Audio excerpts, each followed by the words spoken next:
Traditionally, when you think of printing, you think of printing out something on a piece of paper using ink. Well, 3D printing is actually printing out a physical object. You have a digital image that you can create using different animation modeling softwares. You connect this image with your 3D printer, and it actually takes that, analyzes it, and it prints it out in physical form, layer by layer. If you think about traditional printing, you have syringes with ink.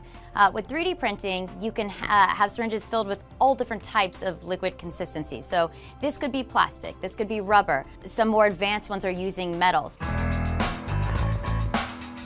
Manufacturers have been using 3D printing for decades, and you can print out car parts. Aerospace industry uses this, but also more and more you can print out really creative things. Doctors are printing out prosthetic limbs.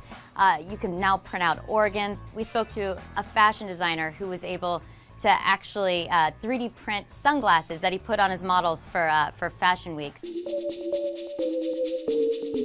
It used to be that the average person couldn't own one because 3D printers were really, really expensive. We're talking like $500,000. But now a couple different companies came and they said, you know what, we want to make this so average people could have this. You can probably get one for about $1,000. So let's say I had a jacket and I lost my button. Instead of going and trying to go to a store and find a new button, I could actually download the blueprint, connect it with my 3D printer, and I could print out a new button. The people at the forefront of this movement, they say they want this to be as common in people's homes as the toaster oven. So you can only imagine that 5-10 years down the road, a lot of folks are going to have 3D printers in their homes.